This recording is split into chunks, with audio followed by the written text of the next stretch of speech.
Last এপিসোডে আমরা দেখেছিলাম সায়ান তার ফিঙ্গার অফ ফ্লাওয়ারি শর্টকে আপগ্রেড করে ফেলেছে, যার জন্য সেখানে তার লেভেল আপ হয়ে সে ইনার ট্রেলামে পৌঁছে গেছে।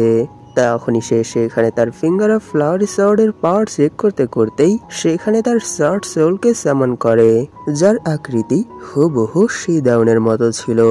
তখন সে সেখানে তার সাথে কিছুটা সময় স্পেন্ড করে যখনই তাকে আবার নিজের বডিতে অ্যাবজর্ব করে ফেলে, তখনই সেখানে আবার অনেক বড় এক ব্লাস্ট হয়, যার জন্য সায়ান এটা বুঝতে পারে যে এই সময় তার বডির তুলনায় তার ইন্টারনাল এনার্জির পরিমাণ অনেক বেশি বেড়ে গেছে, যার জন্য এটা একটু ইউজ করতেই ওভারফ্লো হয়ে ব্লাস্ট হয়ে যাচ্ছে। সবশেষে আমরা দেখতে পাই সায়ানের সিস্টেমে ট্রান্সমাইগ্রেশনের আপডেটের একটা নোটিফিকেশন এসেছে। এই এপিসোডের শুরুতে আমরা দেখতে পাই সায়ান তার সিস্টেমের ট্রান্সমাইগ্রেশনের আপডেট সম্পর্কে পড়ছিল। তখনই পেছন থেকে কিউনার চলে আসে আর বলে, মাস্টার, আমি আপনার জন্য কিছু কাপড় নিয়ে এসেছি। তখনই সায়ান তার সিস্টেমের এই আপডেট দেখে বলে, সিস্টেম, সত্যি কি তুমি আমাকে এই অ্যানাদার ওয়ার্ল্ডের নিউ আপডেট সম্পর্কে কিছুই বলবে না? এটা শুনতেই তার সামনে সিস্টেম থেকে একটা নোটিফিকেশন আসে, যেখানে লেখা ছিল, অ্যানাদার ওয়ার্ল্ডে ট্রাভেলের জন্য আপনি এই নতুন আপগ্রেডের পর নিজের কোন অপশনটি চুজ করবেন। এর নিচে দুটো অপশন ছিল, একটা হলো সোল সুইচ আর দ্বিতীয়টা হলো বডি সহ সোল সুইচ। এটা দেখে সায়ান সিস্টেমের উপরই অনেক বেশি রেগে যায়। তাকে এত বেশি রাখতে দেখে কিউনার একটু ভাবুক হয়ে জিজ্ঞেস করে, মাস্টার, কি হয়েছে? আপনি কি ঠিক আছেন? এটা শুনে সায়ান বলে, হ্যাঁ, আমি ঠিক আছি, কিন্তু এখনো আমি এই ডিসিশন নেওয়ার জন্য প্রিপেয়ার হইনি, তাই এর জন্য আমার আরো কিছুটা সময় লাগবে। তাই এখন আমাদেরকে আশেপাশেই একটা সিটি খুঁজে সেখানে কিছু সময় স্টে করে নেওয়া দরকার। এটা শুনে কিউনার সেখানে একটা কাপড় উঠিয়ে বলে, হ্যাঁ মাস্টার, আপনি ঠিক বলেছেন, কিন্তু এর আগে আপনাকে আমার আনাই কাপড়টা পরে নিতে হবে, নয়তো সেখানে যাওয়ার পর সবাই আপনার দিকে অন্য নজরে তাকিয়ে থাকবে। এটা দেখে সায়ান সেখানে একটু শক হয়ে জিজ্ঞেস করে যে, তুমি আবার এই কাপড় কোথা থেকে পেয়েছো? তখনই কিউনার সেখানে হাসতে হাসতে বলে যে, আমি যখনই দেখেছি যে আপনার সবগুলো কাপড় নষ্ট হয়ে গেছে, তখনই আমি আমার ভূতদেরকে অর্ডার দিয়েছি জঙ্গল থেকে একটা মোটা শুয়োর ধরে নিয়ে আসতে, আর এরপর তারাই তাকে কেটে তার চামড়া দিয়ে অনেক সুন্দর একটা কাপড় বানিয়ে নিয়ে এসেছে। তখনই সিন কিছু সময় পর হুলু টাউনের এক ইনের উপর শিফট হয়, আর সেই ইনের ভেতরেই আমরা সায়ানকে তার সিস্টেম চেক করতে দেখতে পাই। সে এখনো তার সিস্টেমে তার অ্যানাদার ওয়ার্ল্ডের ট্রাভেলের সেই দুই অপশন সম্পর্কেই ভাবছিল, যে একটা হলো সোল সুইচ আর দ্বিতীয়টা বডি সহ সোল সুইচ। আমি বুঝতে পারছি না এর মানে কি। আমি এই পর্যন্ত অনেকগুলো ওয়ার্ল্ডে ট্রাভেল করেছি, আর প্রতিটা ওয়ার্ল্ডেই আমার সোল আর কনসিয়াসনেসই গিয়েছে, আর এভাবেই সেই ওয়ার্ল্ডে কিছুটা সময় থেকে আমি আমার মিশন কমপ্লিট করেছি। সিস্টেমের সোল সুইচের এই অপশনের সাথে এই জিনিসটা সামঞ্জস্যপূর্ণ। তখনই আমরা সায়ানের ভিন্ন ভিন্ন কিছু রূপ দেখতে পাই। তারা সবাই সেখানে নিজেকে সায়ান বলেই ইন্ট্রোডিউস করে, আর এরই সাথে সে বলে, এই ক্ষেত্রে আমি যেই ওয়ার্ল্ডে ট্রাভেল করব সেই ওয়ার্ল্ডের মধ্যে প্রথমেই আমার এক অনুরূপ থাকতে হবে। কিন্তু নতুন যেই ফাংশন এসেছে, যে শরীর সহ সোল সুইচ, এটা শুনে তো মনে হচ্ছে যে আমার রিয়েল বডি এই ওয়ার্ল্ড থেকে অ্যানাদার ওয়ার্ল্ডে ট্রাভেল করার জন্য চলে যাবে, আর এই ক্ষেত্রে সিস্টেম আমাকে যেই ওয়ার্ল্ডে নিয়ে যাবে সেই ওয়ার্ল্ডে কোনো সায়ান থাকবে না, আমি একমাত্র সায়ান হব, যে অ্যানাদার ওয়ার্ল্ড থেকে সেই ওয়ার্ল্ডে এসেছে। এর মানে যদি এরকমটাই হয়, তাহলে আমি যেই ওয়ার্ল্ডে আমার বডি সহ ট্রাভেল করব সেই ওয়ার্ল্ডে নিশ্চয়ই আমার সব পাওয়ার আমার সাথেই থাকবে। এর জন্য আমার বারবার অরিজিন পয়েন্ট খরচ করে নিজের অ্যাবিলিটিগুলোকে আবার শুরু থেকে শুরু করতে হবে না। তাহলে বলো সিস্টেম, আমি কি ঠিক বলছি? এটা বলে সে সেখানে কিছুক্ষণ এভাবেই অপেক্ষা করে, কিন্তু সিস্টেম তার এই কোশ্চেনের কোনো রেসপন্সই দেয় না, যার জন্য সায়ান সেখানে অনেক বেশি রেগে বলে, সত্যি এই ফালতু সিস্টেম কখনোই আমার কোনো কথার সোজাসুজি উত্তর দেয় না, না না, সে তো আমার কোনো কথারই কখনো কোনো উত্তর দেয় না। তখনই সে সেখানে উঠে বসে আর বলে, কিছু সময়ের মধ্যেই আমার সাথে অনেকগুলো ঘটনা ঘটে গেছে, আর এই সব কিছুর চক্করে আমি আমার অনেকগুলো অরিজিন পয়েন্ট নষ্ট করে ফেলেছি, যার জন্য এখন আমার কাছে অত বেশি অরিজিন পয়েন্ট নেই। আর উপর থেকে ইনার ট্রেলামে পৌঁছানোর পর আমার সাথে এরকম কিছু একটা হয়ে গেছে, যার জন্য আমি ঠিক করে এটা ভাবতেও পারছি না যে এখন আমার কি করা দরকার। এর মানে কি এখন আমাকে সিস্টেমের সেই নিউ অপশন ইউজ করে অ্যানাদার ওয়ার্ল্ড থেকে একটু ট্রাভেল করে দেখা দরকার, যে এই ফাংশন ইউজ করলে অ্যানাদার ওয়ার্ল্ডে ট্রাভেল করার পর আমি কি কি সুবিধা ভোগ করতে পারবো। তার এইসব কথা শুনে কিউনারও সেখানে একটু শক হয়ে তার দিকে তাকায়। তখনই সাইয়ান সেখানে তার সিস্টেম অ্যাপিয়ার করতে করতে বলে, তাহলে এখন আমার জন্য এরকম একটা ওয়ার্ল্ড খুঁজে বের করো, যেই ওয়ার্ল্ড অনেক বেশি সুন্দর আর ঝামেলা মুক্ত হবে। আর এর কিছুক্ষণ পরই সিস্টেম থেকে নোটিফিকেশন আসে যে আপনার জন্য এক অ্যানাদার ওয়ার্ল্ড খুঁজে বের করা হয়েছে, আর সেই ওয়ার্ল্ডে ট্রাভেল করার জন্য আপনাকে 1000 অরিজিন পয়েন্ট ব্যয় করতে হবে। আর এরই সাথে সেখানে আরো একটা নোটিফিকেশন আসে যে আপনি কি অ্যানাদার ওয়ার্ল্ডে ট্রাভেল করার জন্য সিস্টেমের সেই নিউ অপশন ইউজ করবেন, যেখানে আপনি আপনার বডি সহ ট্রাভেল করতে পারবেন। এটা দেখে সাইয়ান সেখানে প্রথমত অনেক বেশি রেগে যায়, আর সে বলে, কি এইবার অ্যানাদার ওয়ার্ল্ডে ট্রাভেল করতে হলে আমাকে আমার 1000 অরিজিন পয়েন্ট ব্যয় করতে হবে। সত্যি এই ফালতু সিস্টেম তো অনেক বেশি লোভী হয়ে যাচ্ছে, কিন্তু কি করার, এখন তো আমায় একটা হলেও চুজ করতে হবে। তখনই সে এর জন্য তৈরি হয়ে যায়, আর এরই সাথে কিউনারকে নিজের ভেতর চলে আসতে বলে, কিন্তু কিউনার এর জন্য রাজি হয় না, সে বাহিরেই থাকতে চায়। এটা দেখে সাইয়ান ফোর্সফুলি তাকে নিজের ভেতর নিয়ে নেয় আর বলে, যত যাই হোক, এখন যেহেতু আমি ইনার ট্রেলামে পৌঁছেই গেছি, এর মানে নিশ্চয়ই এখন আমি এরকম একটা রিস্ক তো নিতেই পারবো। তাহলে চলো অ্যানাদার ওয়ার্ল্ডে ট্রাভেল করা যাক।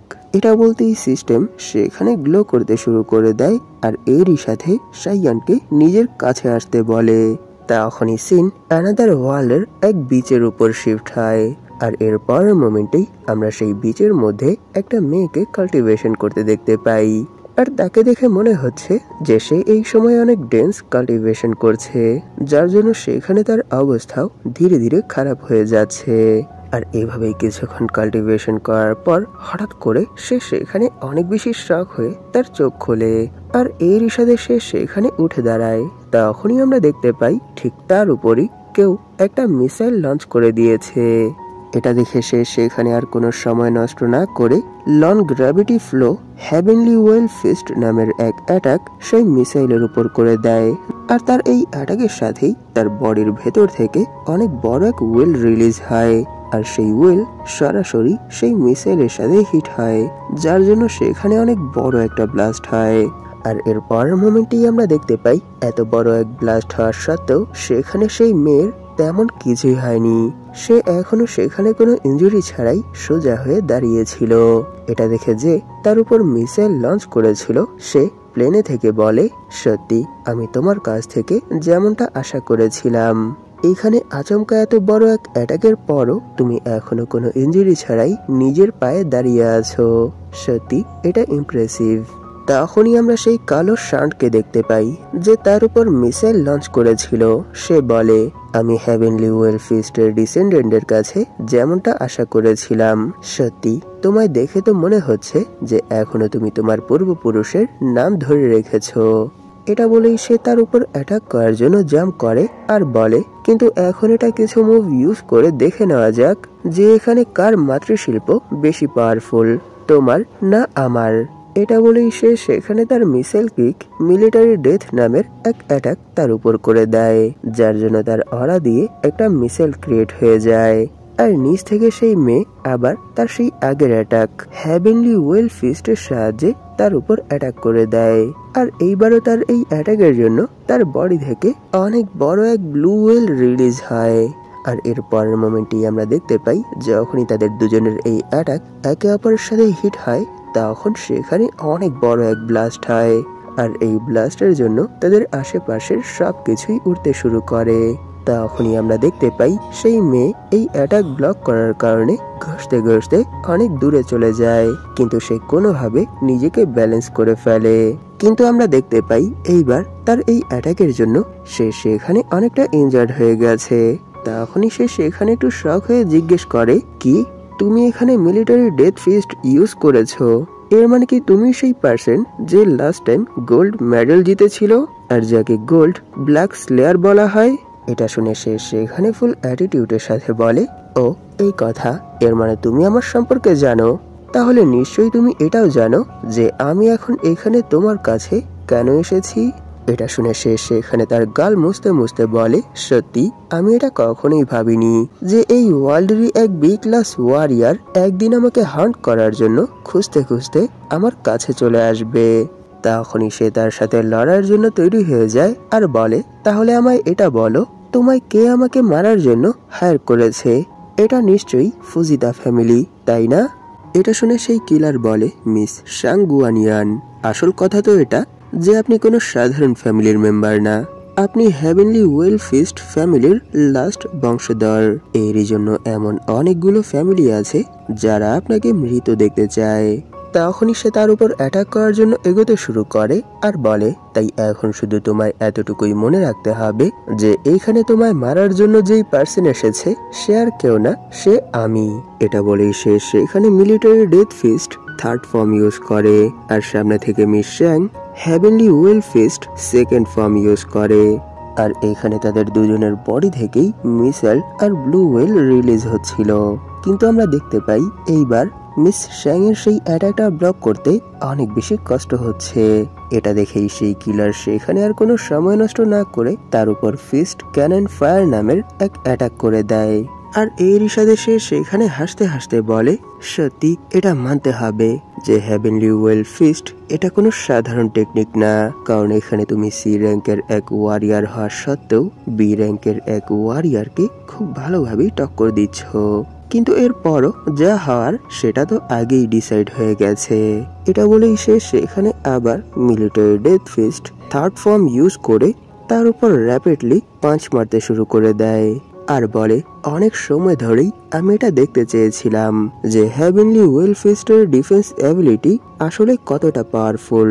আমি এই মার্শাল আর্ট স্কিলের যেই রুমার শুনেছিলাম সেটা কি সত্য? সত্যি এটা ইমপ্রেসিভ। এটা বলেই সে সেখানে তার উপর মিলিটারি ডেথ স্পাইরাল লেগ নামের এক অ্যাটাক করে বলে যে হেভেনলি ওয়েল ফিস্টের একটা মেম্বার আমার এই অ্যাটাকগুলো আর কতক্ষণ পর্যন্ত এভাবেই ব্লক করতে পারবে। আর তার এই অ্যাটাকে সে উড়ে সেখান থেকে দূরে যেতে শুরু করে, কিন্তু সেই কিলার তাকে এই সুযোগটাও দেয় না। সে তখনই আবার তার উপর অ্যাটাক করে দেয় আর বলে, 1 মিনিট হয়ে গেছে কিন্তু এখনো তুমি আমার সামনে টিকে আছো। আর এভাবেই সে তার উপর আরো কিছুক্ষণ অ্যাটাক করে বলে, 5 মিনিট হয়ে গেছে কিন্তু এখনো তুমি আমার সামনে টিকে আছো। আর এভাবেই আরো কিছুক্ষণ ফাইটের পর সে তার উপর মিলিটারি ডেথ মিসাইল পাঞ্চ নামের এক অ্যাটাক করে দেয় আর বলে, 10 মিনিট হয়ে গেছে কিন্তু এখনো তুমি আমার সামনে টিকে আছো।